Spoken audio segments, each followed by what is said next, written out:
Hello friends, welcome to our channel. இன்றைக்கி நம்ம என்ன பார்க்க போகிறோம் அப்படின்னா, தமிழ்நாடு இன்ஜினியரிங் அட்மிஷன்ஸில் இப்போ வந்து ரேங்க் லிஸ்ட் வெளியே இருக்குது. ஸோ அதில் வந்து எவ்வளோ ரேங்க்ஸ் வந்து கம்மியாயிருக்கு, அதுவும் இல்லாமல் கட் ஆஃப் மார்க் எவ்வளோ வந்து குறைஞ்சிருக்கு அப்படிங்கிற பற்றி இந்த பதிவில் பார்க்க போகிறோம்.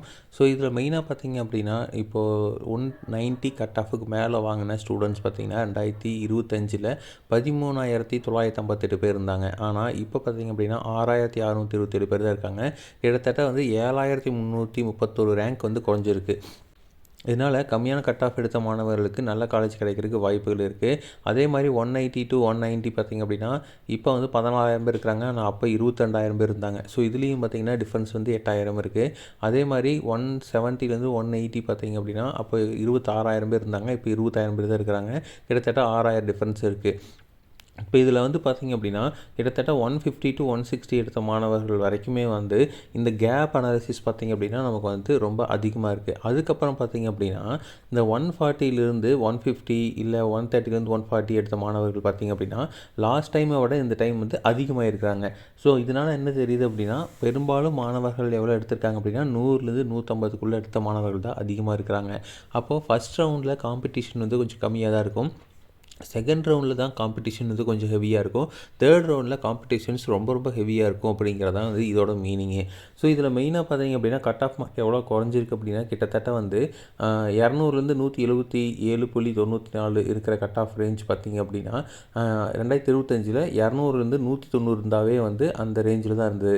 அப்போ கிட்டத்தட்ட வந்து பார்த்திங்க அப்படின்னா 12 15 மார்க் வரைக்கும் வந்து கட் ஆஃப் வந்து நிறையாவே வந்து குறைஞ்சிருக்கு. ஸோ இதனால் வந்து நீங்கள் கம்மியான கட் ஆஃப் எடுத்திருக்க மாணவர்கள் வந்து நீங்கள் பயப்பட தேவையில்லை. ஸோ இல்லை நான் ரொம்ப கம்மியாக மார்க் எடுத்துட்டேன், எனக்கு வந்து எந்த காலேஜ் கிடைக்காது அப்படிங்கிற மாதிரி நீங்கள் நினைக்க வேண்டியதில்லை.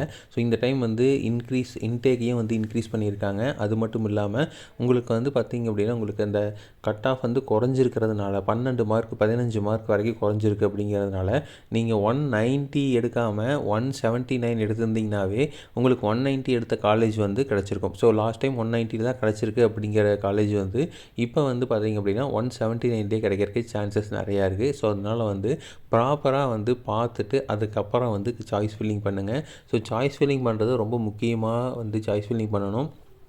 ரெண்டாவது பார்த்திங்க அப்படின்னா நிறைய சாய்ஸ் வந்து போடுங்க. ஏன்னா வந்து நீங்கள் ஒரு வேளை கிடச்சிருன்னு சொல்லி ஒரு கம்மியான சாய்ஸ் போட்டிங்கனாலும் பிரச்சனையாயிரும். இல்லை வந்து நமக்கு இதெல்லாம் கிடைக்காதுன்னு விட்டுட்டிங்க அப்படின்னாலும் பிரச்சனையாயிரும். ஏன்னா கிடைக்காதுன்னு விட்டுட்டிங்க அப்படின்னா ஒரு வேளை உங்கள் மார்க்கு கிடச்சிருக்கலாம். ஸோ நாங்கள் வந்து போடாதனால அது வந்து போயிடுச்சு அப்படிங்கிறத வந்து வேண்டாம். ஸோ அதனால் வந்து சாய்ஸ் ஃபில்லிங் ப்ராப்பராக வந்து பண்ணுங்கள். ஸோ சீக்கிரமாக வந்து சாய்ஸ் ஃபில்லிங் வந்து ஓப்பன் ஆயிரும்.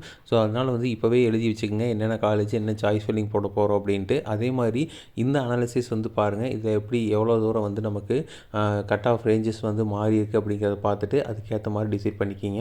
ஸோ இதே மாதிரி இன்ஃபர்மேஷன் உங்களுக்கு தொடர்ந்து வேணும் அப்படின்னு எங்கள் சேனல் சப்ஸ்கிரைப் பண்ணுங்கள். தேங்க்யூ.